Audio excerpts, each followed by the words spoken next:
Well, hello again. Welcome to another edition of Outside the Echo Chamber, coming to you from inside the state capitol. And this will be the final episode during the regular session. They're set to gavel out on Saturday, but still a lot of work to get done over these last final days. And that means a lot of senators and delegates are busy. And first of all, we want to thank Senator Mike Stuart on a busy day for joining us. And Mike, I want to do things a little bit differently here as we're coming down to the nitty-gritty. I want to go through all the different topics that have been raised by West Virginians and by legislators, topics that are important to everyone. And I want you to give me your report card of this session. I'll give you basically a report how well you think it was addressed, if you're happy with the legislation, and I know that you're intimately involved with a number of bills that'll fall under these different categories. So we'll just start broadly right off the top with budget and revenue, which has been a big issue this week. Constitutionally obligated to pass a balanced budget. Are you happy with what the Senate got out this week? I am happy with it. I think it's a future forward-looking budget. It's reasonable, it's common sense. It maintains control of spending, and we have to be concerned about those things. I think it's one of the bright spots that has come out. I believe there's pretty broad agreement between the governor and the Senate and the House. But I say this, God bless that we have a requirement for a balanced budget in West Virginia, because it requires every year that we balance that budget. And so, yeah, I'm happy with where that came out at. I'd give it a B+. B+. The Senate version is close to what the governor had recommended, within $1 million there. The House version a little bit less, but only about 4% difference. So you don't see there being any problem with finding some type of compromise, because I know the governor, the House, and the Senate will all get together and kind of figure out some middle ground there. So 100% we'll find solutions here. We always do. This is the time of year where you always have these discussions in terms of budget. Will it actually come together? Will people agree? They always agree. And we're so close to begin with, right? The disagreements on the margins. And so when you start talking about 4.5, there's plenty of room for compromise there, and frankly, it's not that huge. All right, so we'll put you down for a B+ with the revenue and budget. What about education? Well, I think there's probably no area we micromanage more than education in West Virginia. And if you can think of a rule with respect to education, we probably have it. And so that code, massive. And so that becomes a real discussion as to how much do we want to really micromanage the way education is handled in West Virginia.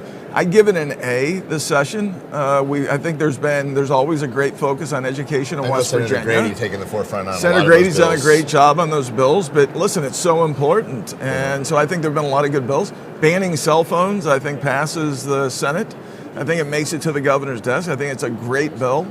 And we know that all that distracted time in school is not good, and we know other states that have passed that bill. It's been a very positive experience. And a very difficult balance to strike when you're talking about disciplining in schools, because you can't have, it comes back to parenting, which you can't legislate, but also parents and teachers working together to make sure that when the kids are in the care of the school system, that we're doing the job that needs to get done. I think that's right. So I think overall this session, you have to give it an A or A-. I mean, you always have more to do on the education side.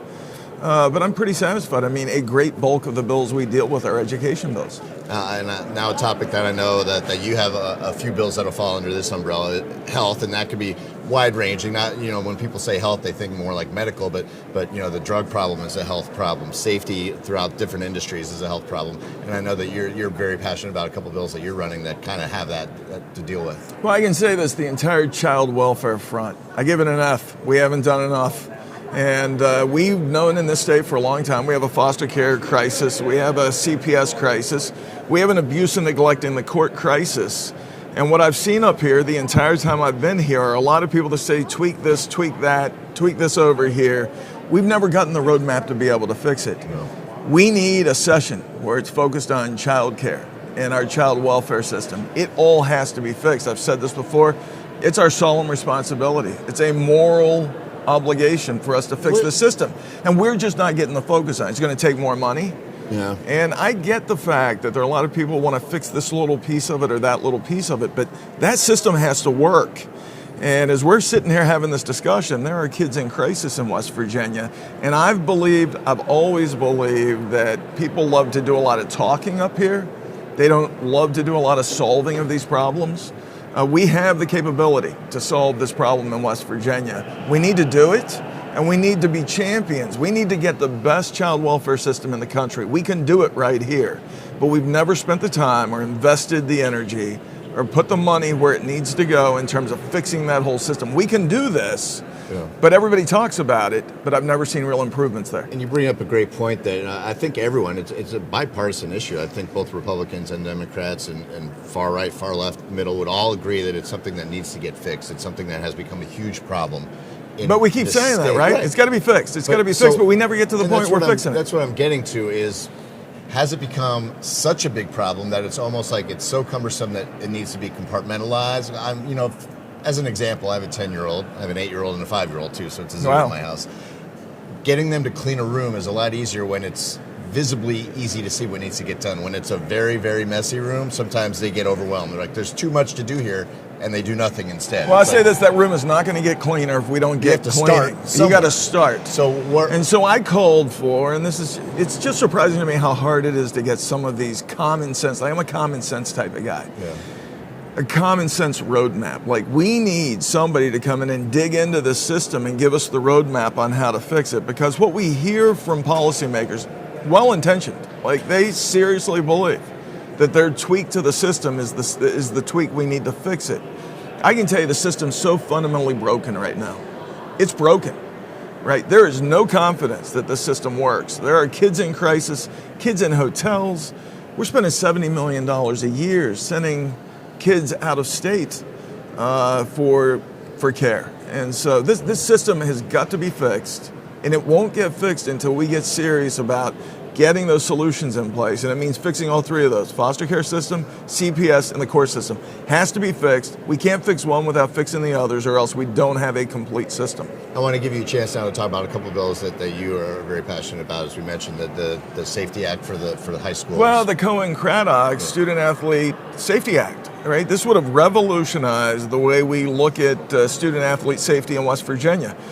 This had broad-based support, and this goes to a real tragedy in Boone County with a Madison middle school football player who was hit the ground, never recovered, died the next day. And through that grief, I got to say, Ryan Craddock and his mom, Jennifer, really were champions in terms of that community. And it's real pain in these communities when something like that happens. Yeah. But we built a bill, the Cohen-Craddock Student Athlete Safety Act, which would have transformed safety in West Virginia. The use of soft shell covers for football helmets. It would have created the greatest safety group in the history of West Virginia. It would have created a free grant program. Those Guardian helmets. This is smart stuff, but when you get to the political area, right, when you start talking House of Delegates, State Senate, people start playing politics with these good common sense bills. And I think something happens up here. I've seen it, which is there's an insulation under the Golden Dome, right? There's this divorce from ordinary people living all across West Virginia. Perhaps my greatest gift is my ability to be able to understand what my constituents need and want. Moms and dads from across West Virginia were reaching out saying, yeah, we broadly support this bill. Same thing with the Joel Archer Substance Abuse Intervention Act. Another tragedy. Incredible. I still carry. Like, I didn't know I'd be able to speak with you today, but I carry that wallet every day filled with the faces of the victims of the opioid crisis. This is Joel Archer, right? A beautiful young man who about 12 years ago was a victim of substance abuse disorder, and his mom and dad, Stacy, incredible champion for recovery and treatment. Got that knock on the door, that phone call, just devastating news. And the epidemic of opiates has ravaged the countryside. It's ravaged every family. Every element of our social fabric has been impacted. So I proposed the Joel Archer Substance Abuse Intervention Act. What would it do? It would take an 18-year-old or older, because the challenge we have is if you're 22 years old, I've got a 22 and 23-year-old, and I've been blessed that they haven't gone down the path of substance abuse. But if they did, I want to be able to do something as a parent to get them the help that they need, a last chance. And so if they're over the age of 18, this would let a parent or guardian or loved one go through the mental hygiene process, get them to mandated outpatient treatment first, and if that doesn't work, then involuntary inpatient treatment. Most important thing you can do, like recovery and treatment, I believe in it. And what we have to do is embrace those folks who have gone down this path and made a mistake, inadvertently or intentionally. But if we don't embrace the fact that these people are important to us, they're not fungible, right? These aren't people we can just throw away. These are our neighbors. It is black and white, rich and poor, no demographics been left unaffected. But this bill, through the political process, it passed unanimously in the Senate. Incredible reception for this bill, incredibly well received. It goes over to the House.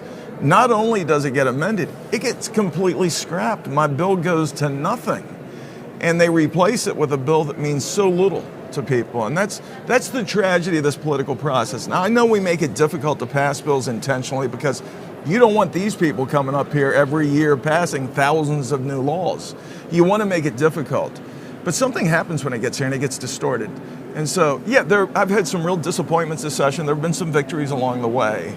But the Joel Archer Substance Abuse Intervention Act was a bill so important for moms and dads. And I'm going to continue to fight for substance abuse treatment and recovery, second chances and redemption. I think it's important. It's important to the folks who've gone through the misery of losing a loved one. Right. I'm also going to continue to fight, and hopefully the Cohen-Craddock bill is on life support right now in the House. It is not going to come out in the form that it should have been.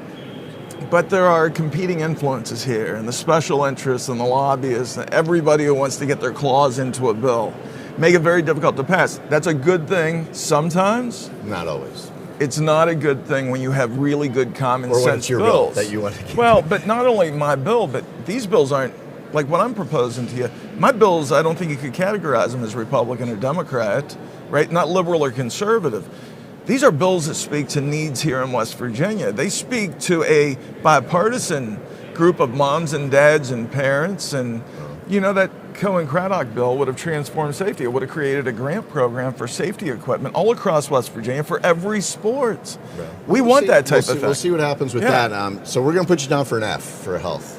I think it's been a tough session from the standpoint of the health of all West Virginians. Okay. And one of the reasons why, as you said, not enough got done, that segues into the next big issue that always comes up every session, that's always on the forefront of people's minds, PEIA.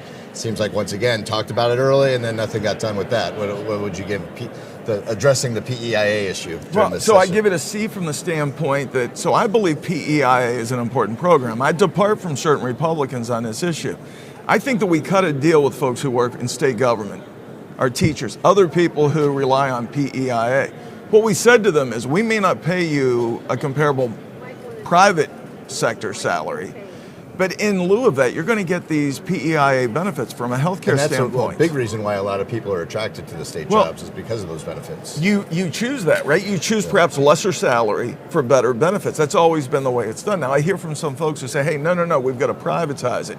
Government shouldn't be doing this. Well, listen, if we're going to do that, we need to privatize salaries as well. And I don't think we can afford that because those salaries would need to go up 35, 40%. Which is unsustainable. Yeah. Not sustainable whatsoever. And so I'm somebody who believes PEIA works pretty well.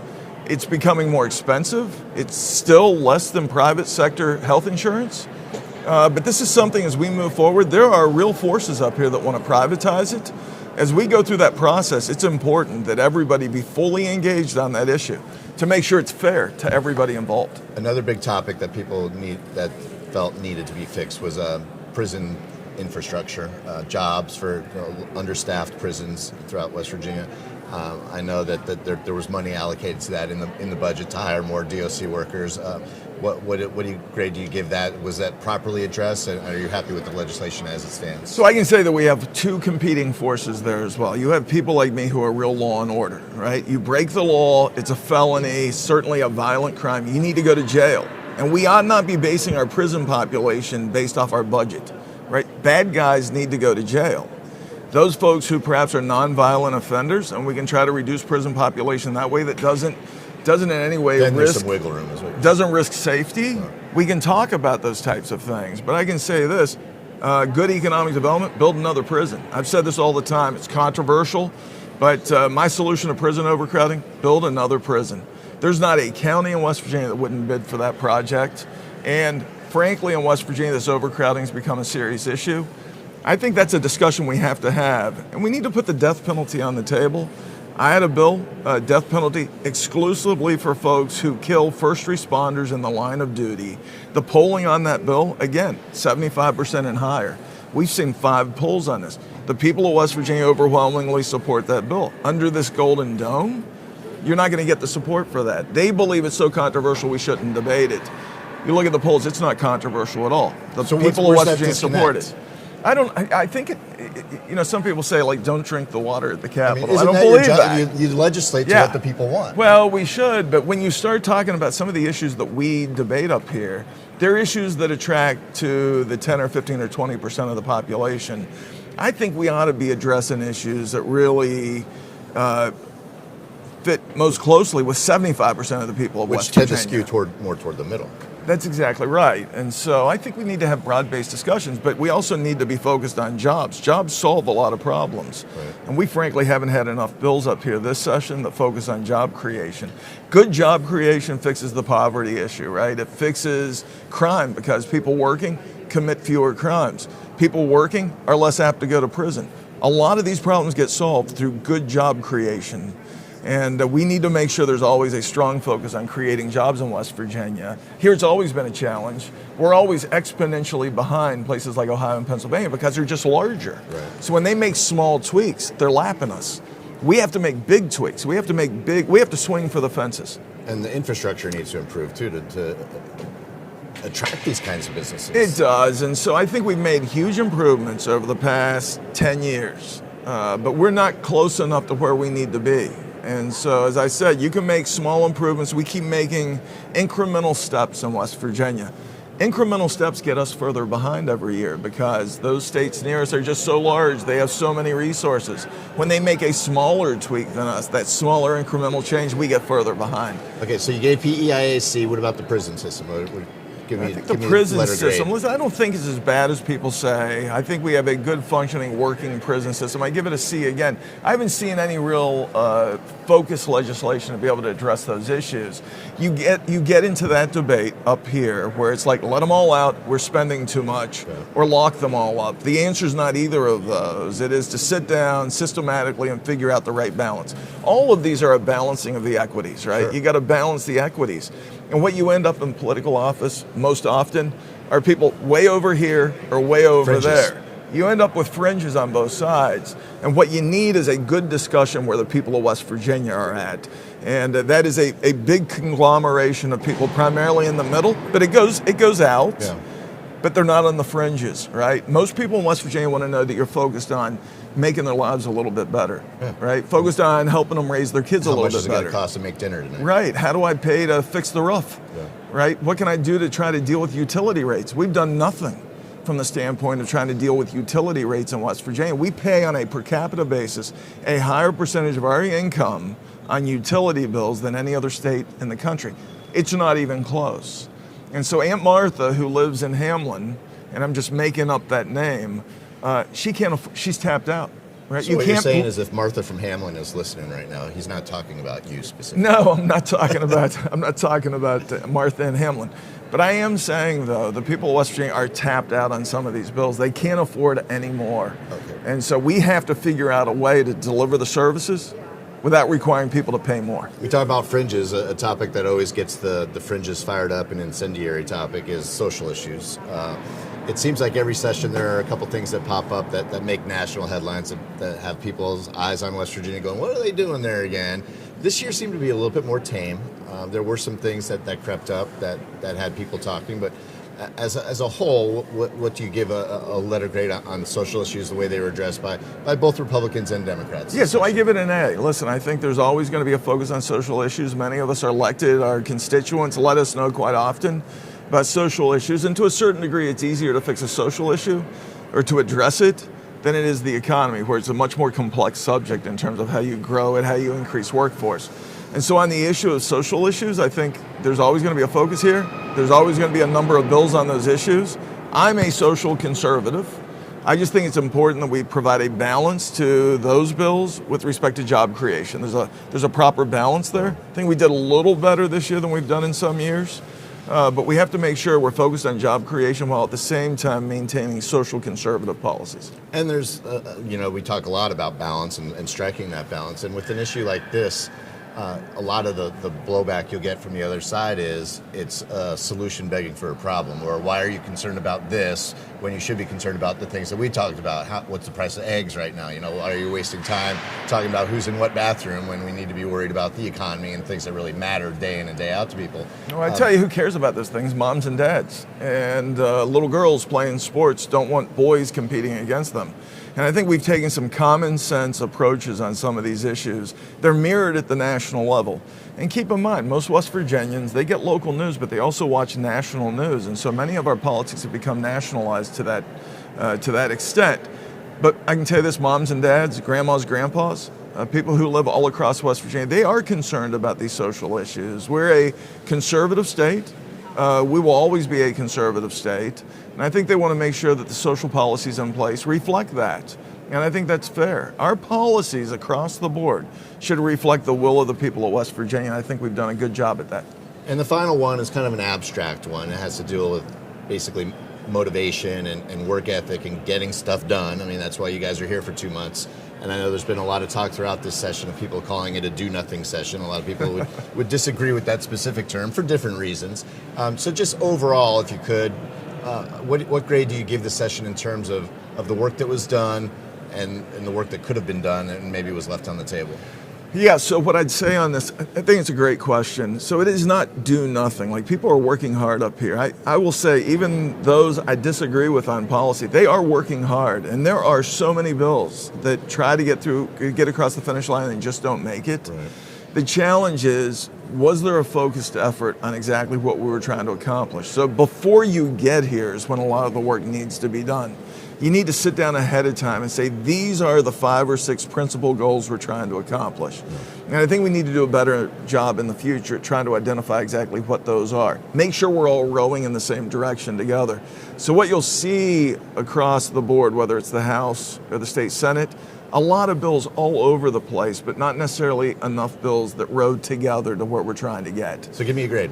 I give it a C. All right. Yeah, I give it a C. And frankly, there's a lot of work being done. Did we accomplish a whole lot? I think the people of West Virginia are pretty smart. So if I gave it a super high grade, they'd be like, he's lying to us, right? Well, there's always room for improvement. Well, right? I'm going to tell the truth. When you get straight A's, you can still do a little bit better. Yeah, but I will also point this out to your viewers, right? We accomplished so much over the past 3 or 4 years.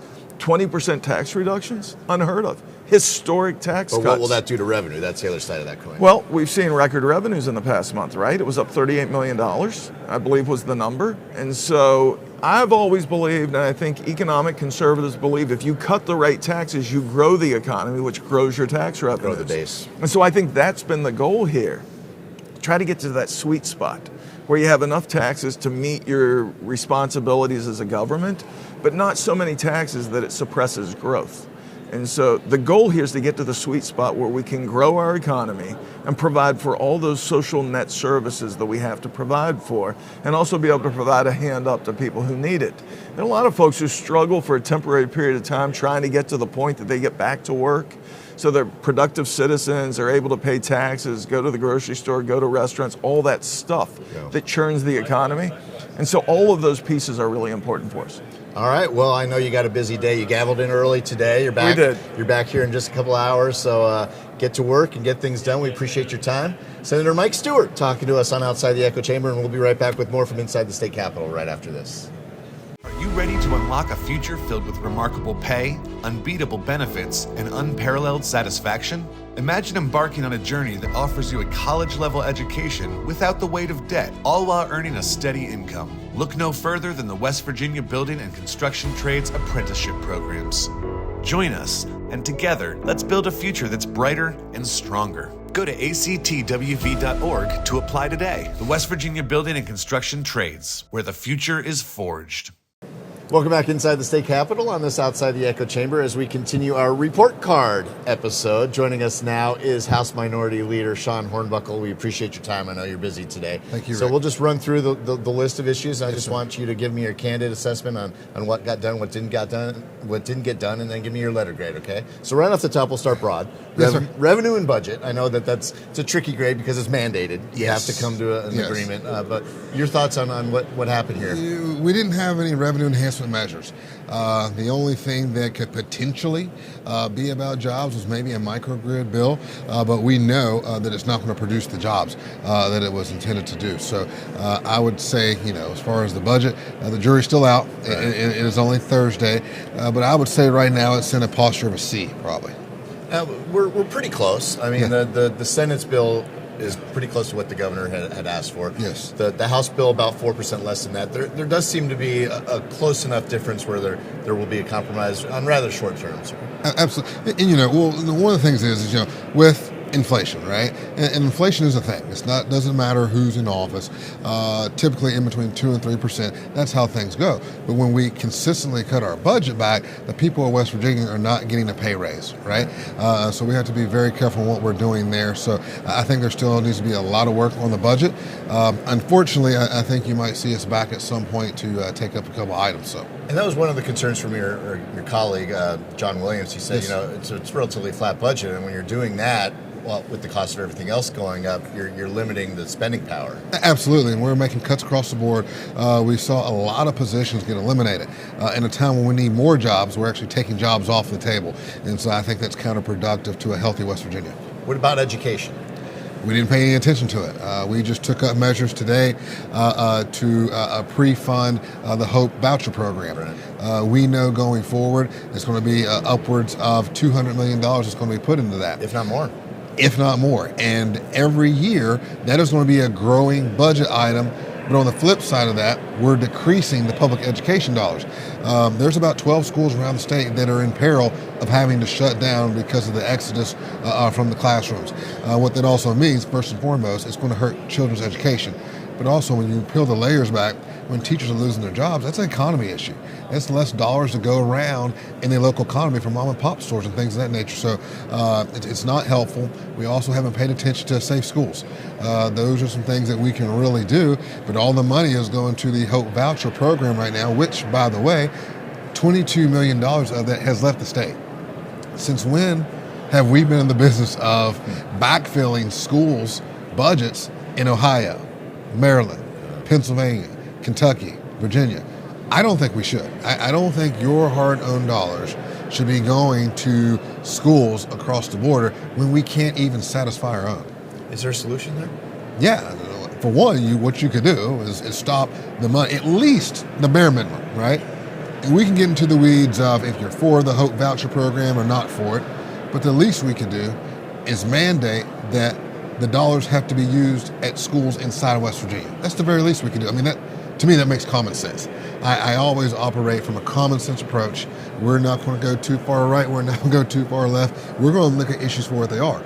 I would say probably 10 out of 10 people could say, yeah, even if I have the hope, we should be using it on schools in West Virginia. I think that's just philosophically wrong. Isn't that the problem always, though, is that your common sense is through a prism of what you believe, and then their common sense is a different prism. It's relative, but the issue is what I would call bait and switch.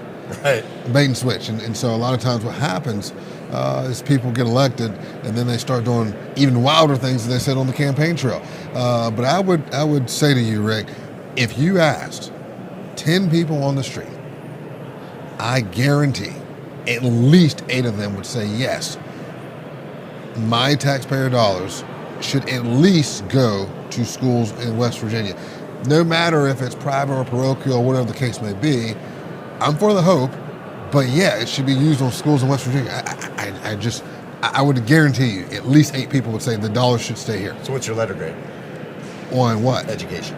Oh gosh, D+. Got a lot of red ink on that one. D+. All right, yeah. Let's move on to health. Now, this can be a big umbrella as well, everything from the drug opioid problems yes. to medical issues. Do you think health was adequately addressed in your chamber? I would say this. There are efforts there, but they're not enough. I was very disheartened when we had the bill. Thank God that a lot of constituents out there were super engaged, and they're the ones that beat back the awful bill that was going to roll 160,000 people off of the healthcare rolls in the state of West Virginia. And again, so kudos to the public on that. But again, we still haven't done enough as far as access. Our rural counties and places are still hurting quite a bit as far as being able to have adequate access and premiums. So there's still some work that needs to be done there. So I'm going to give it average. I'm going to give it C. All right. And speaking of not doing enough, and I don't mean to give you a leading question here, but a lot of people would say that, with PEIA, you talk about it early, and then not enough gets done. There was the issue of teacher pay raises brought up again. But overall, do you think that are we any closer to a permanent fix for that? To a permanent fix, no, we're not. Again, there were some measures, so I would be wrong to not say that some of my colleagues across the aisle try to do something, but again, it's not enough. We're not looking at, the percentage of the reimbursement and what we're paying in regards to Medicaid and things of that nature with PIA. Looking at also provider. And so, again, I think there's just a good bit of work to be done. And I think there's an appetite there, but all this stuff, Rick, falls back to priorities. We have consistently, and when I say we, while some of them are friends, I do mean the Republican majority, supermajority, they've prioritized bills that do not put food on the kitchen table. They haven't prioritized lowering utility rates. They just haven't. All right, we would have taken up those measures. They have not prioritized child care. We just haven't done those things. We haven't had one jobs bill the whole session. And so when you look at in totality, the priorities of the supermajority are just not good. So maybe an incomplete on that one. Well, I think it spoke loud and clear. Their priorities didn't reflect West Virginia's priorities. All right, we'll move on to the prison system. That's another big issue is what's going on inside jails throughout West Virginia, understaffed, not getting enough money involved, and the headlines of some of the horrible tragedies that have happened in jails in the state. There was some money allocated toward hiring more DOC officers. Your take overall on that issue and how it was addressed in both chambers this year? I would say incomplete. I can't speak for the Senate right now, but it's still incomplete. I hate to beat a dead horse, but have we prioritized things like that and really dug into the issue? And at some point, we're going to have some type of revenue enhancement measures and some type of jobs bill that's going to create that for the state. I think it also boils back to what are we doing to boost our population? That is the key to some of this within fixing our infrastructure in the state is expanding the tax base, right? We're probably a shade under 1.8 million right now. Our goals need to be figuring out everything we can do to at least get to 2, all right, and build upon that because we simply just don't have enough money. And so until our efforts are focused there, I do not believe that we're going to be able to address any of those issues. All right, getting down to the end now, a big one here, of incendiary topic, social issues. I know your colleague, Sean Fluharty, was very outspoken about that in committee. I'm going to give you a tough one here. I want you to explain it without using the word priority, because I know that Fluharty will say we're prioritizing the wrong things. We are. But if you can, because I know from your ideological standpoint, from the Democrat standpoint, it's always like, why are we focused on things that don't matter? People want to know their food, how much it's going to cost to put food on the table. And here we are talking about women's bathrooms and things like that. But overall, social issues. This year it seemed to be a little bit tamer because every year it seems like there's that one issue that makes national headlines for West Virginia.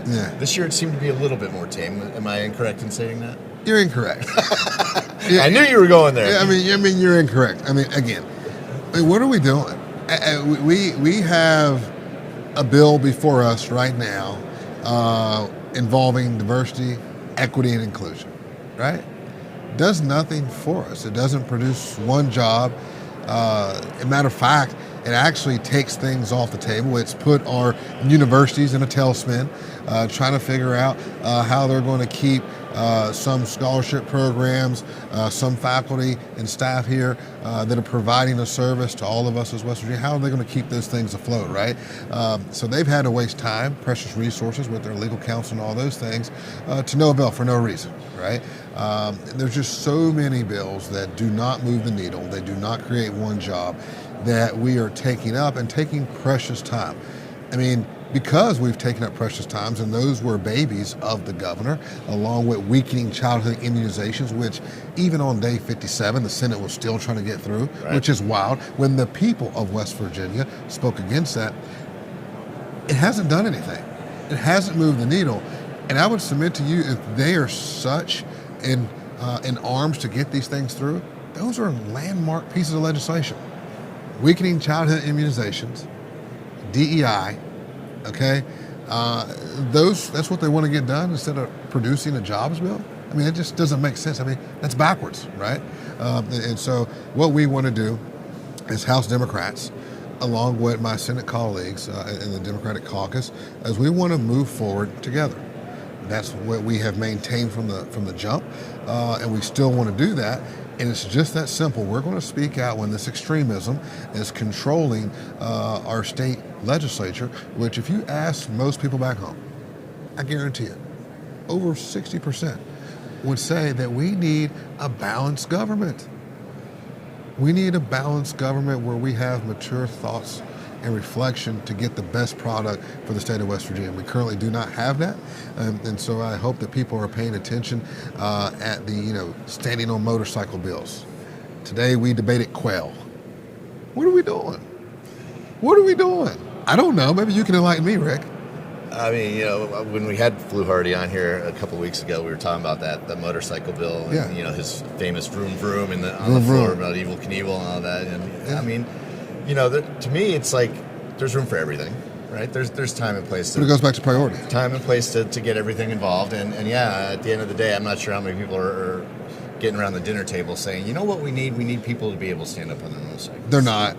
They're talking about putting food on the table. They are. Getting the kids to school. They are worried about those items. They're worried about how do we, again, lower our utility rates. There are people, did you know that I put that amendment forward to get money out of the rainy day fund, which sits at $1.3 billion to help fund our unfunded mandate of flood resiliency to the tune of $50 million, and it was voted down? That's egregious. The Rainy Day Fund was created in 1994 to help with recessions, acts of God, natural disasters. Right. And you're telling me that we can't get $50 million at a time where there's been so many people? Heck, we just had, just this year, 2025, 14 counties. What was the blowback on that? What was their reasoning? Didn't have one. Didn't want to do it. Didn't fit the narrative. Again, it goes back to priorities. And in some of those counties in the southern coalfields, those people still don't have clean drinking water. They don't have clean drinking water. It is unconscionable. In 2025, in the state of West Virginia, we have such a large swath of our population that doesn't have clean drinking water. Again, I'm a coach. It goes back to the fundamentals. I mean, we can't put in a play if we don't know how to properly box out, do defensive slides, move the ball, cut off the ball. All right, we're not ready for the prime time, right? So the fundamentals are clean drinking water. All right, child care, lower utility rates, infrastructure. Before we take off any of those things, if we don't take care of that, we're not taking care of West Virginia. You mentioned precious time. I know your time is precious, yes, so we'll get you out of here on this one. And overall, by the way, did we give a letter grade? I think you know where we're going on this, on social issues, but go ahead and say it. Oh, God, it's a resounding F. Right? An overall, because this has been called a do-nothing session from a lot of people, just an overall grade. What have we done, on the work that got done? What have we done? Work that didn't get done. And you tell me, what have we got done? This one. Well, there's still time. Okay, right? but you said people say it's a do-nothing legislature. Do you disagree? I believe that I'm not a politician, and I don't want to put. I don't want to put my feet. That's fair. I don't want to put my feet in your shoes that's because fair. you do have a lot of work to get done. That's fair. But just overall, I know, and there, maybe you can grade this on a curve because it's a new administration. There's new leadership over in the Senate. You guys have a little bit more structure in place, but your numbers are dwindling. Although I will say, and we brought up these bills, the governor's taken some hits. The vaccine bill, microgrid bill, with the numbers that he has, he's licking his wounds a little bit. Oh, yeah. But overall, just your sense of a grade of the session as a whole and what work got done. Again, I have lots of friends who's on the other side of the aisle, and I don't mean this in a disrespectful way. But before I'm friends with those folks, I am beholden to the West Virginia voter and the people of West Virginia. And so, shooting you frank, I would call, because most in part, the inefficient use of time and what we prioritize, I've got to give it a D+. I've got to give it a D+. There's maybe a D. There's no other way to go when, again, you're bringing back measles, okay? You're standing on motorcycles, and you're arguing about inclusion when On the other side of that, you do know, Rick, that we've run several DEI bills out of here. Right. They've had to do with veterans and preferential treatment for certain folks, but you're still trying to cling to this. And so when you prioritize those things and you haven't put forth one job measure, you haven't figured out a way to enhance and increase access to health care, you haven't making sure that all of our children and parents out there have an adequate child care system, and we're paying those providers what they need to be doing. There is an argument to be made that they're yelling at the fringes where most West Virginians congregate We're toward here. the middle. You know, I'm a person, and let it be known today, as a proud Democrat, but I'm part of the radical middle. Yeah. I call myself a militant moderate. I am part of the radical middle that there's been times you can go check the tape where I spoke out against some things that quote unquote Democrats are for. All right. There's a lot of wild stuff. I mean, it's countless on the far right, right? But I'm a part of the radical middle, and we just want to do common sense things.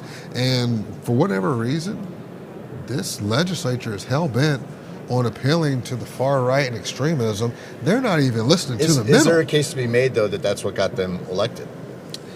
Those are the people that put them in office, that's what they want. And I would say this. What also put them in office is gerrymandering. Because when you look at the population centers in the state of West Virginia, they tend to be a bit more purple. The numbers are crazy right now, though. I mean, they're bad. Can you gerrymander to the point where you get a 32-2 split in the Senate? You got some smart folks over there. But the thing about it is, Rick, is now it's about they've bit off more than they can chew.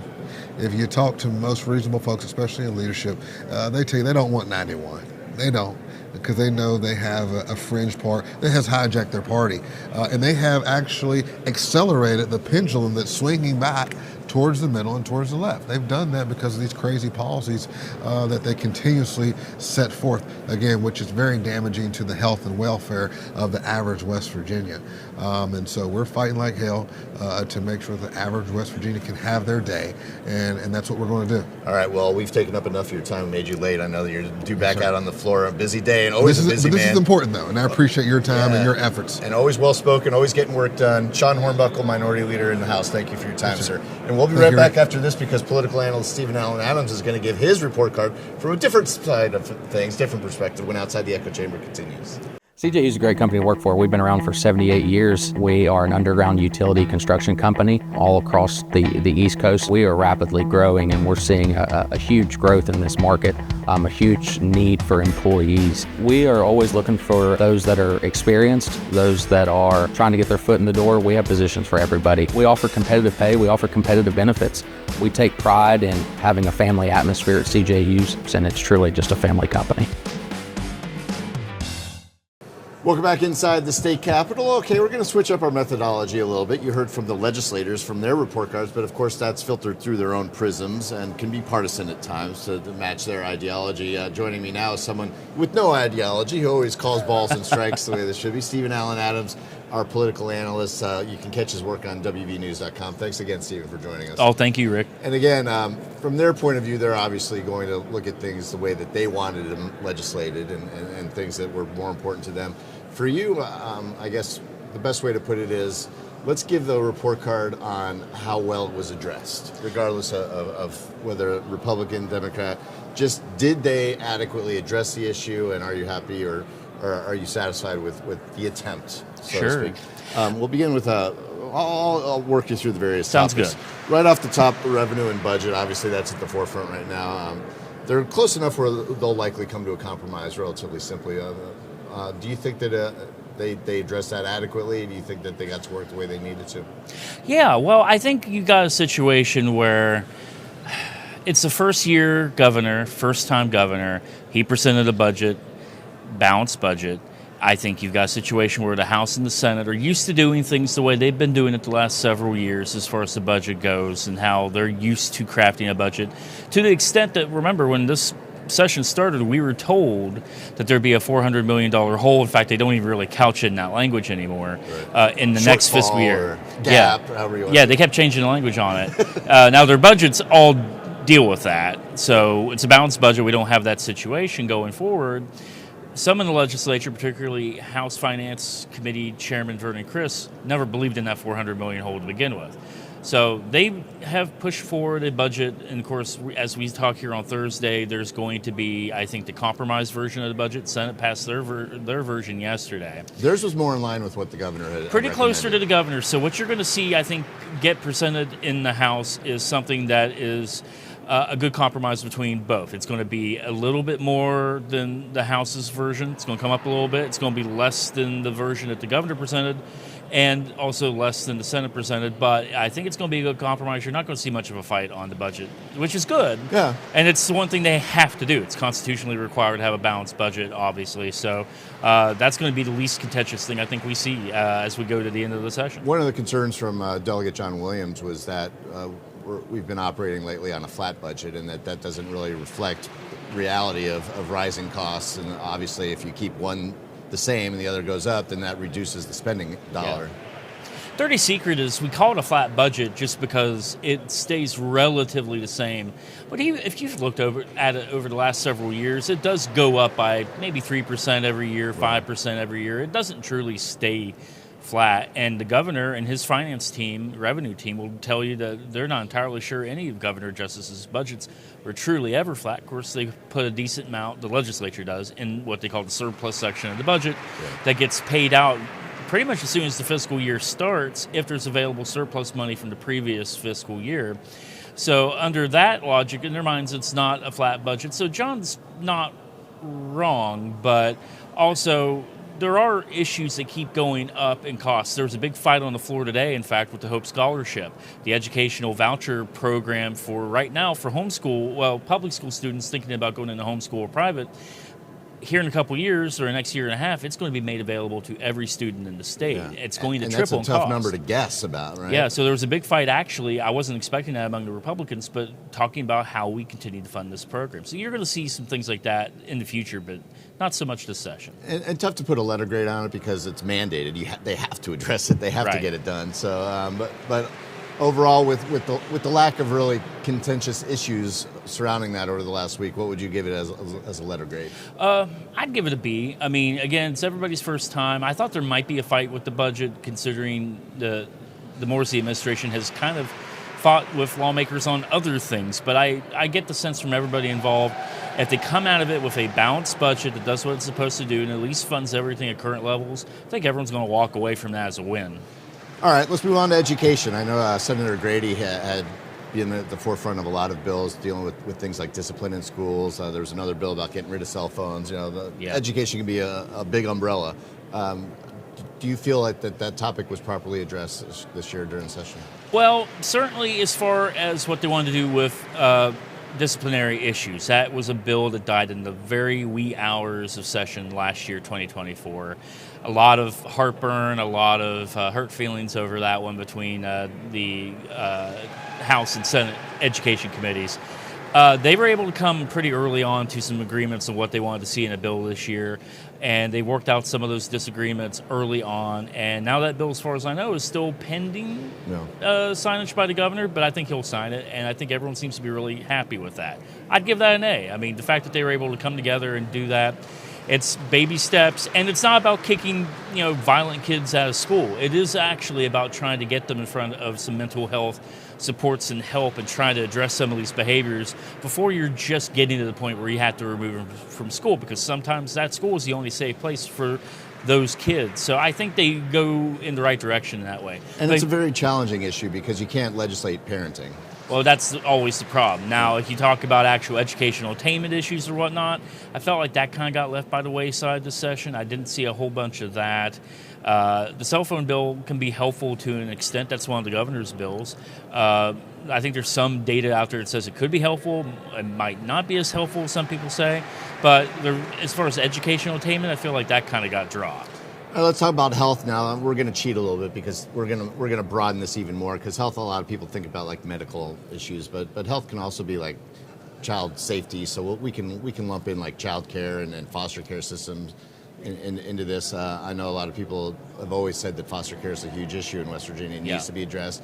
And there was some money thrown at it with the new budget. I know, and you talk to both Republicans and Democrats, they'll say we got to fix it. It's just a problem of coming to terms with how. Do you think that it was properly addressed? Well, I mean, it's great that they were able to put some more money in the budget for foster care. I think there's some more money in some of the CPS line items. All of that's great and will be helpful. But I do think in regards to additional funding for child care or trying to create new child care programs, especially in deserts that don't have access to affordable or even plentiful child care. Well, you're talking about foster care and child welfare issues. There were a lot of bills early on to deal with these issues, but they ended up pretty much hitting smack right into the finance committees and not getting taken up. There was some movement, but I feel like a lot of that has kind of fallen by the wayside as well. Now, the governor's got some leeway to do that with his new cabinet secretaries for DOHS and Department of Health. We'll see how that goes, but I do feel like they kind of took a back seat on some of those. To get out your red pen, what's the grade? I'd say I would say D. I would say they didn't do very much on any of those issues that we see keep coming up every year. Just the other day, we had child care advocates here at the Capitol trying to bring attention to it, but I really think that they kind of left a lot of that on the table, and I think it's going to be harder in an election year. So the fact they didn't do it this year, maybe a tiny bit before we see some progress. And speaking of didn't bring it up or didn't do enough, every year people talk about PEIA. That seems to be a big issue for everyone. Pay raises for teachers was addressed, but overall it seems like it was another kind of either putting Band-Aids on something or kicking the can down the road. I mean, I might give it an incomplete because we every year we say we've got to allocate permanent monies to this issue, and it just seems like it never gets done. Yeah, but the only people I ever hear say that are usually the public employee unions, Democrats. I mean, if you want to get real technical about it, I mean, when they say, fully fund PEI, it's fully funded now. It's fully funded next year. It's just doing so on the back of pretty expansive premium increases out of pocket costs. Which won't go over well. It won't go over well, but also a lot of that stuff is out of the state's hands. So what they're going to have to try to do, which this is where they did kind of not do as much as they could. How do you make that more affordable or keep premiums low? You get more people into the pool. Right now they have a moratorium on that. That's one way to... So they're handcuffed. Yeah, so they got to get rid of that moratorium and allow more counties and cities to go in and participate in that, and that would help out significantly. That's how you make that cheaper or less expensive for people involved. So I think we're going to see fewer premium increases of the type that we just saw. A lot of that was because the program was frozen under Governor Jim Justice, so it's playing catch-up. It should have always been going up slightly because everyone's health care costs are going up slightly. So we just got to figure out how to deal with that for everybody. Prison system. Oh, give me your grade, first of all. Oh, I'd say C. I mean, right down the middle. Okay. Prison system, obviously, a lot of people talking about understaffed, needs more money, and they did allocate, I believe, what was it, $30 million to hire more DOC workers. Yeah. Still an issue, though, and then you go into the social aspect of prison overcrowding as a whole. Do you believe that it was brought up properly, and what do you think could be done further? I will say, of course, we've had 2 state of emergencies because of vacancy issues with correctional officers and staff and our prisons and correctional system overall. That has been reversed, which is a great thing. And they have put in place some incentives over particularly last year, for hiring, for retention, things of that nature. So all of that stuff's great. I do think the next step is trying to figure out how to work on our criminal justice code to make sure that we're putting behind bars people that are a danger to society, but we're not just putting more people behind bars, because overcrowding issues is a problem. That's also a problem for counties with the regional jail bills. So that's a problem too. So there's got to be something done in that regards and retool criminal justice. There wasn't too much done on that except for a bill that's still floating around out there right now dealing with increasing mandatory minimums for certain drug-related crimes, especially fentanyl has some involvement in that. That's aimed at high-level drug dealers, but I think there is some thought that it's going to really just nab users who are really more victims than anything else. And again, that has the potential to put more people behind bars, which is costly and causes other societal issues as well. And I know some of the stories that made headlines surrounding the prison system over the last few years have been some of the deaths that have occurred in that prison system, and what played a role in that. Yeah. So that's an issue that's tough to deal with too, because until we exactly know, is it a systemic problem, or is it just one of those outliers that, I mean, things are going to happen, but it seems to me, and it might just be because things are become a big deal when they are made a big deal, that per capita, West Virginia seems to have some issues with some things going on behind bars. And how do you fix that? Yeah, I mean, it's going to take a comprehensive approach. Right now, I think the same people running that program right now under Justice are the same people that are doing it under Morrissey. There hasn't been a big switch over at the Division of Corrections and Rehabilitation. So we'll see what type of steps that the executive branch currently takes. I mean, everyone forgets they haven't been there very long, so it's going to take a little bit of time for them to still get some of these issues kind of dealt with. So we'll see what the Morrissey administration does. All right, Professor Adams, what's your grade on prison? I would say at least at minimum it's a C, because they didn't do anything to hurt it, but they didn't really do anything to help it either. All right, I'm going to add one in here. I didn't talk to Senator Stuart or Delegate Hornbuckle about this because I knew where they would stand on it. We're going to lump together energy and environment. I know the microgrid bill has been a huge talking point around here. I know that Governor Morrissey is still hopeful to come out with a win on that one. Obviously, they put a lot of effort into it, but at the end of the day, right now, we're still sitting here with no bill in place. Do you think it was properly addressed, or do you think that they could have maybe put their priorities elsewhere and gotten some other stuff done on the environment and on energy and on everything that they talk about? Well, everybody's watching House Bill 2014. That's the microgrid bill. There's been some tweaks to it. The county commissioners have been up here this week raising Cain, about that bill because of some of the tax structure in it that would actually hurt counties and take money away. Now, some of that was dealt with an amendment to that bill that would at least let counties keep 30% of some of the property tax revenue from these new data center projects that we hope to bring here. But the future of that bill is very murky. I would put it at 50-50. I don't know if it passes or doesn't pass, but I also feel like it's the biggest economic development bill that has been presented during this session. I think there is an incentive to see it get over the finish line, because if it doesn't, that's another big profile bill of the governor's that he will have seen go down in defeat. First was a certificate of need repeal. Second, right now, looks like it will be vaccines. So they got to get something on it, but I do think that there's some confusion about the bill. It's very big. It's very cumbersome. It may help coal. It may help power plants. We don't really know. There's some thought that it could be costly to ratepayers, depending on how they do it. So that bill, I mean, crystal ball, I don't know if it passes or not, but there is an incentive to get that one across the finish line. And that's always been the struggle with coal here in this state is, no matter how you feel about fossil fuels, there's no denying that the coal industry as a whole is, by necessity, dying out, or at least becoming certainly less important to our overall grid than it used to be. But people are holding on to those jobs and holding on to that industry.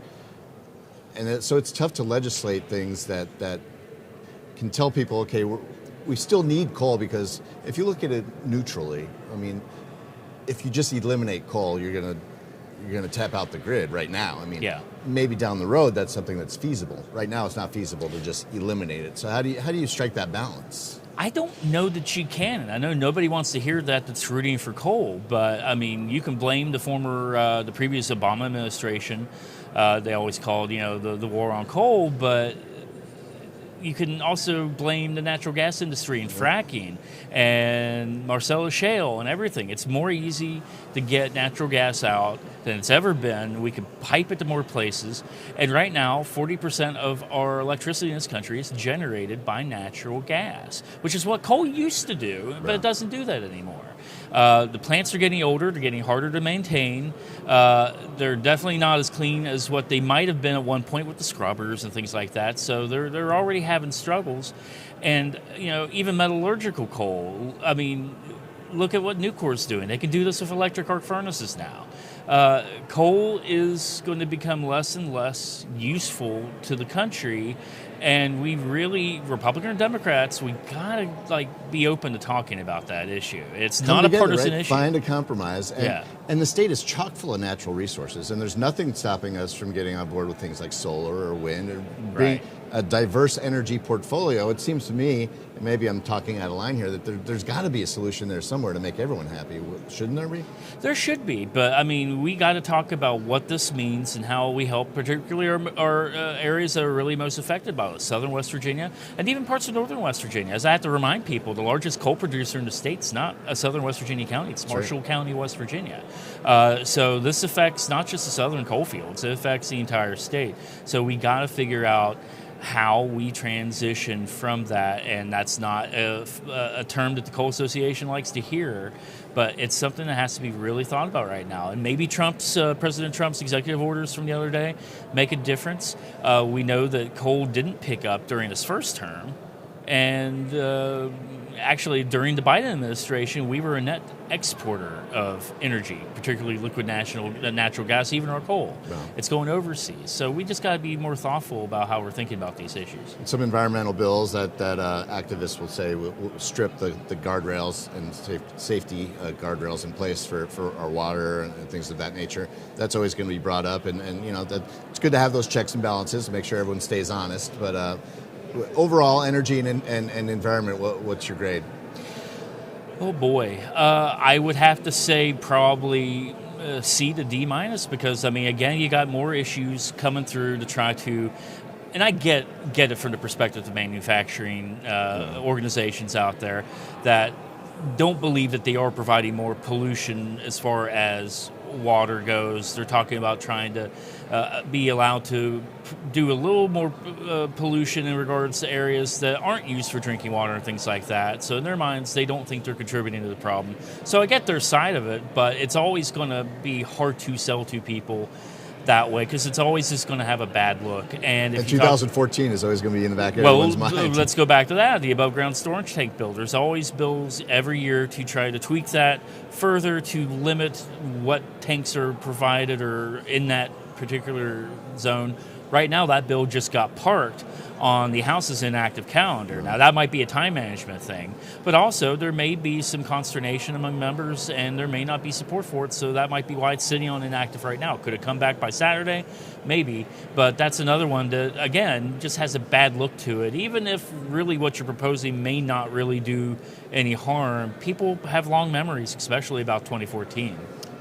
All right, so moving on, another topic that tends to speak to the fringes and gets people fired up, an incendiary topic, social issues. We had a fiery speech from Delegate Fluharty in committee about the DEI bill. Yeah. And it's every time the argument is from Democrats, why are we talking about this kind of stuff? Let's focus on the things that really matter. And the Republicans will say, well, this does matter because X, Y, Z. Having said that, in years past, it seems like there's always been that huge hot button topic that brings a national spotlight on West Virginia. This year, it seems to be a little bit more tame, but do you think that social issues were addressed in maybe a proper way, for lack of a better term? Well, I mean, if you voted, and we know that people did come out and vote for the Republicans that are currently in the legislature, for Governor Patrick Morrisey, and these are issues that they all campaigned on, especially Governor Morrisey, especially in regards to, for example, defining men and women in state code, dealing with single-sex spaces, things like that. That became the Riley-Gaines Act this year. I mean, if you're a voter that voted for this, then you might be happy with what they've done. They certainly have kept their campaign promises, that's for sure. And again, the first bill that had a formal bill signing was the Riley-Gaines Act. A very, very packed room full of women and full of lawmakers in support of it. So on one hand, if this is what the people wanted, then you got to kind of give them an A for doing this. The DEI bill is still moving through right now. But again, there's an executive order already dealing with that in place. And that is an issue, another kind of bugaboo issue that has been touted to voters that seem to think it's a concern. So again, they are dealing with those issues, so you got to give them an A. But you also got to ask yourself, were these issues to begin with in a state like West Virginia that's already conservative, both politically, culturally, socially? Sure, maybe you could point to Charleston or Morgantown, some of the more cities that still have, I think, some Democratic sway. But as a state as a whole, none of these issues are here. I did a FOIA request to the governor's office to try to get some of their reports showing from state departments and agencies what programs they have that are considered DEI, because I'm kind of curious what they found. Right. I guarantee it's not going to be that much. So, I mean, I guess A, from the voters' perspective for dealing with it, but was it ever a problem? That's what they'll say. It's a solution begging for a problem. Yeah. All right, so finally now, kind of an overall catch-all, did they get enough done or did they try hard enough? This has been famously called a do-nothing session. Right now they're doing a lot, but that's not unique to this session. Right. You usually see the last week is when the movement gets going. Your overall take on I guess, work ethic and getting to work and making sure that everything that needed to be addressed was... Did they do their job properly and effectively and efficiently? Well, if I can split up my votes up a little bit by House and by Senate, I'd say House I would give probably a B- to C+2. I think their new committee process had a lot of bugs to work out from the beginning, but I do think it actually helped them. I do think that they were more thoughtful when thinking about legislation. I think they allowed more public input in their processes. I really think it worked out better than what people thought it would. It still needs a little bit of work, but I think it was helpful. And it kind of turned the House. Normally the Senate, which is considered the upper body, they're sometimes called the adults in the room. Well, the House really became the adults in the room this session. Interesting. I'd give them a pretty good grade on that. The new Senate, I would give a D to. I think that, and part of this is not their fault. You got a lot of new members over there. You got a brand new leadership team. You got a lot of freshmen that are in leadership already right out of the gate. So that caused some problems, I think. I do think that there's been a lot of kind of infighting that you've seen over there kind of spill out in meetings. So their caucus on the Republican side certainly is not a very unified body. I think you've seen that. I think committee meetings have been a little bit chaotic sometimes, very, very lengthy. A lot of committee chairs kind of using it more for their personal